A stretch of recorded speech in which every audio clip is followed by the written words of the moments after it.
Assalamu alaikum wa rahmatullah. Bismillah, alhamdulillah, wassalatu wassalamu ala rasulillah wa ala alihi wa sahbihi wa man wala. This is your brother Abu Ibrahim Hasnain. Welcome to mybetterhalf.com. In this episode, inshallah, we're going to look at some signs and symptoms of magic, signs and symptoms of jinn possession, and also of the evil eye. We're also going to discuss in this episode ta'weez, hanging of amulets, and also the hanging of black strings which we see regularly around us. Are all of these things from the sunnah? If they are, then how do we use them? If they're not, then what's the proof and evidence that we should not use them? And how do we actually make ruqya? And we're going to discuss how to make ruqya in a full episode of itself, bi'idhnillahi tabaraka wa ta'ala. Now what I want to mention is jinn possession. To begin with, let's look at why do jinn possess people. It's important to note that jinn possession is a reality. There are those who deny it. However, it has been agreed upon by the consensus of the scholars, and it's something that can be sensed as well. So, jinn possess people for three main reasons. Number one, out of love. Number one, out of love. So jinn, they fall in love with people. And this is extremely important for our sisters especially.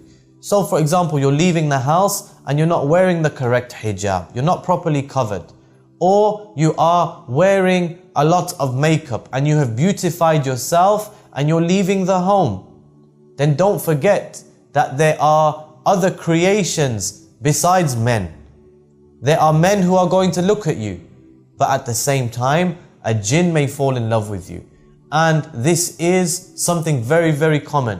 I had a case where a jinn had possessed a sister. She was waiting at the bus stop and the jinn fell in love with her. She was walking through a park and the jinn followed her. She was waiting at the bus stop and the jinn fell in love with her. And it actually possessed her. And when they fall in love, they're very, very difficult to remove, because their love is like almost a blind type of love. It's like, I would rather die than leave this individual. And it's very romanticized, and in this way they will say, look, I'm not going to leave. I'd rather die than leave her. They fall in love very, very easily for some reason. Okay? So a jinn may possess an individual out of love. Likewise, the second reason why a jinn may possess is out of revenge. Due to revenge. Okay? So I'm sitting here, I throw something across the room and I can't see, but there's a jinn there.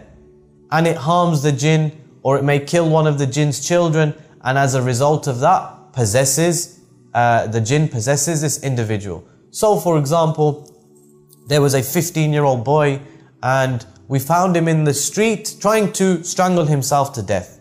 With his own hands, he had his own hands around his neck, and he was trying to strangle himself to death. So we carried him into the masjid, into the back of the masjid, and we began to make ruqya. We began to make the ruqya, and the boy, he was completely unconscious. Then immediately his eyes shot open and he sat up. And the jinn began to speak. And he began to say, I'm going to kill him, I'm going to kill him. Why? Why are you going to kill him? And the answer was, because he was running through the park. And it was night time. And he was running through the park and he stepped on one of the children of the jinn. He stepped on one of the jinn's children. And clearly he hadn't said Bismillah, or he hadn't invoked the protection of Allah. Therefore, he stepped on one of the jinn's children, and I think he harmed it, or he must have killed it. And the jinn was now seeking to take revenge. It was now wanting to kill this individual. And of course, if it had done so, then it would have been said, this boy strangled himself, it was suicide. But of course, it wasn't really suicide, because he was compelled and being forced. So this jinn, it was a Muslim jinn. So we reminded it to fear Allah, reminded it that we can't see them. They can see us, but we can't see them. So it was a mistake. So you can't do this type of oppression. And eventually, alhamdulillah, the jinn left. The third reason why jinn will possess an individual is due to sihr, due to magic, being sent by the magician. So the magician, he performs his magic and he does acts of worship to the jinn, and then the jinn will say, right, you have lowered yourself and you've humiliated yourself and you've worshipped us. Now what do you need from us? And he will say, I need you to go and harm such and such an individual. I need you to go and possess such and such an individual. So then he goes and he sends the jinn. And the jinn will now go and try and possess the individual. They will try and possess that individual in order to achieve their objective.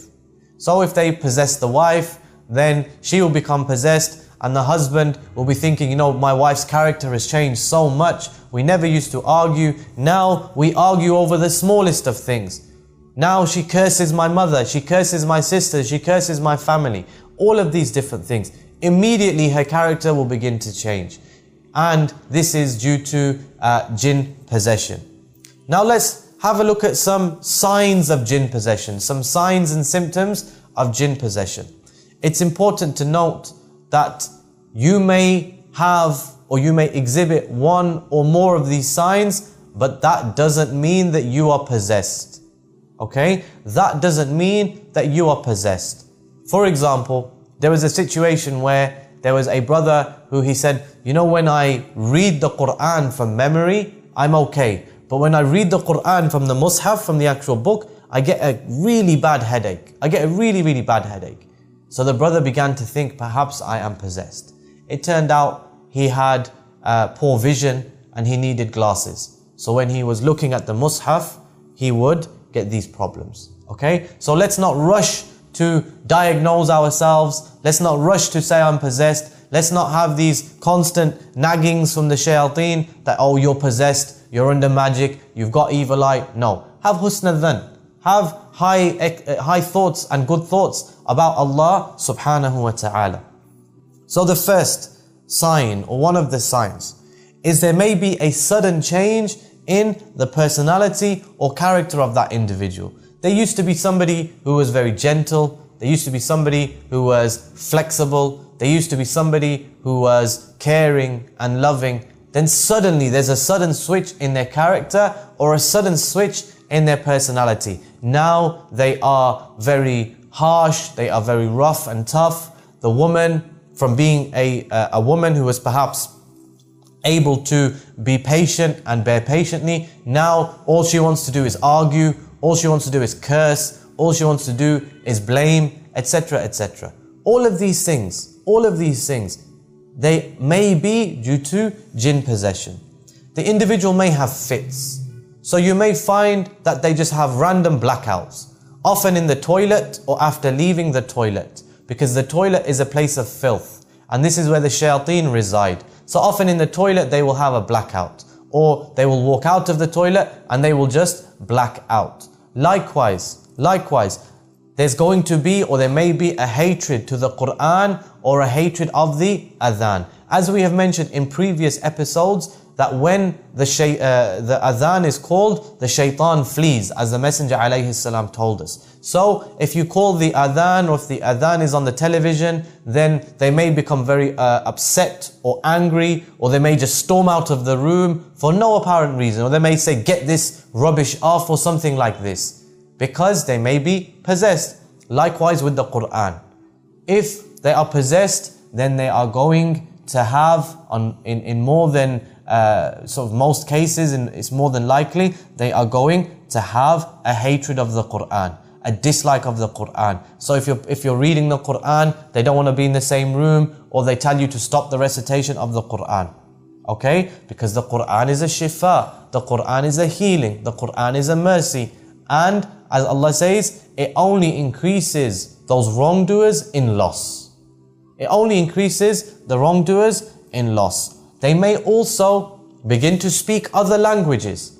So perhaps the person, he's never spoken Urdu in his life, or he's never spoken Arabic in his life. Suddenly he becomes fluent in Urdu, or he becomes fluent in a different language which he has never ever spoken. Or it might not even be fluency, but he just begins to talk it out of the blue. And you're thinking, how is that possible? How did you get to that situation where you're able to talk this language? Overnight, you are beginning to speak a different language. There may be a sudden increase in strength. a sudden increase in strength, or a change in their physical appearance. So, for example, there may be a woman who is only 5'2", 5'3", and she's a small woman, yet it takes 4 or 5 people just to hold her down. It takes a lot of people just to hold her down. Or there may be a drop in the personal hygiene of the person. Or they may have a love of being isolated and secluded in dirty, filthy places. Okay? A drop in hygiene. Because the shayateen, they like filthy places. If your body is a place of purity, then they don't want to be in your body. And I've had cases where people, they don't take showers for 2, 3, 4 weeks on end. They just don't wash. They hate the shower. They're scared of the shower all of a sudden.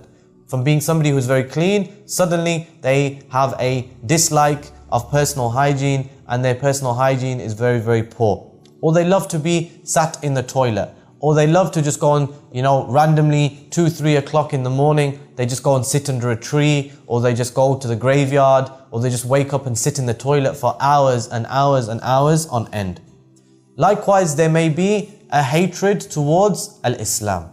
So, if the jinn which is possessing them is non-Muslim, because just as we have Muslims and we have non-Muslims, if the jinn which is possessing this individual is a non-Muslim jinn, then it will have a hatred towards Allah, a hatred towards the Quran, a hatred towards Islam in general.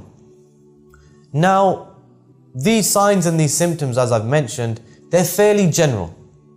They're fairly general signs and symptoms. So it may be, for example, that one day a person is upset and the Quran is on, or whatever it may be, and they just storm out the room, not because of the Quran, but because they're upset. Because they are feeling emotional for whatever reason, so they leave the room. So, do we say now this person is possessed? Of course not. We investigate further, what's wrong with you, how are things, etc. And we then take it forward from there. We take our symptoms to somebody who is qualified. You may want to email into this program, express@mybetterhalf.com, and perhaps somebody can get back to you, inshallah. All of these things are just signs and symptoms. They are not surefire ways of knowing that you are possessed for sure. Now let's look at magic. Magic, dear brothers and sisters, magic is a contract between the magician and one or more of the devils, the shayateen, where the magician, he does acts of worship for the shayateen, in return for the shayateen doing acts of obedience for him. So the magician, he worships them, prostrates to them, he glorifies them, he humiliates himself in front of them in order that they will then begin to work for him. So with magic, what we have to understand is that it displays many of the same characteristics as jinn possession. Because when that magician, he does these acts of worship to these jinn, those jinn are then going to go and possess the individual. They're going to go and then try and harm this individual, try and carry out the reason and the mission with which they were sent.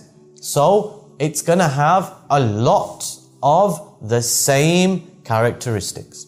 Signs of magic. Magic usually, it will affect one particular aspect. For example, your marriage. Okay, so somebody has done magic on you to try and break up your marriage and ruin your marriage. So now it's not necessarily going to affect your work life. It may not affect your health. However, it will affect your marriage. Or somebody, he wants you to lose your job or to lose your health. Maybe your health will start to deteriorate, but your marriage will be okay. So with magic, it depends on the aims and the objectives of the individual who got the magic done. So if he gets magic done to affect your marriage, then this was what will be affected. Sometimes, however, a person will just say, I don't ever want to see person X, I don't ever want to see him happy. I want to see his life ruined. In that situation, then you may be suffering from one or more different things. Maybe bad health and a bad marriage. Maybe you have a good marriage, but you have problems with your health, problems with your work. So again, these are just, guidelines where we can try and ascertain perhaps there's a problem and I should seek more knowledge and start seeking some more advice, or there is no problem whatsoever. Likewise with dreams. Dreams are a very clear indication that a person may be suffering with magic or with possession, which was the result of magic. So if you're constantly dreaming of dogs, if you're constantly dreaming of snakes, if you're constantly dreaming of spiders, if you're constantly dreaming about blood, if you're constantly seeing yourself in a grave or around blood, and you're seeing these types of things in your dreams, then it may be that you have serious issues with regards to magic, with regards to jinn possession. So in that situation, I would advise you to make ruqya or to seek ruqya. Likewise, as we've mentioned previously, a dislike of Islam, a dislike of the Quran. Why? Because the jinn is there. Remember that magic, almost always in the vast majority of cases, 99.9%, it comes with jinn. You're going to find these type of blocks. Okay, so somebody has done magic on me to prevent me from getting married. I'm going to find like a block on marriage. Whenever I consider somebody for marriage, everything is going fine. Then suddenly out of the blue, I have a change of heart. And now when I think about getting married, I feel sick and I feel anxious and maybe I begin to vomit, etc. This is more than likely somebody doesn't want you to get married. Somebody's put a block on you getting married, or a block on your mind, or a block on your health, or a block on your wealth. All of these different things. All of these different things, there may be signs and symptoms of jinn possession. Likewise, suffering from illnesses that doctors simply cannot explain.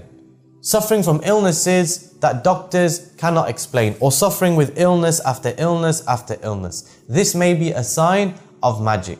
So for example, I had a case where I was told by the jinn, during the ruqya, I've given her cancer. I've given this individual, I've given them cancer. So then a few days later, this individual came back and said, I found a lump on my chest. I found a lump on my body. Okay, and I've had this examined by the doctors and they say that it looks like a cancerous lump. I said, look, by Allah, I'm telling you this is not a cancerous lump. Do not go and get chemotherapy, etc. Rather treat this with the book of Allah. Treat this with the sunnah of the Messenger sallallahu alayhi wasallam. Alhamdulillah, within a couple of weeks, this lump, it had disappeared. And there was no need to go for chemotherapy, etc, etc. Now I'm not saying if you find a lump, then that means you're possessed. But what we are saying is that sometimes these illnesses, they have a direct link with jinn possession and with magic. You may find mood swings, so that the individual, and this is also a sign of jinn possession which we didn't mention, the individual, they may have extreme mood swings, go from being extremely happy to being extremely sad in an instant. The blinking of an eye, they go from laughing to crying in an instant. Or you may find, and this is very, very important, you may find ta'weez. So you may find ta'weez in your house, something that you didn't put there.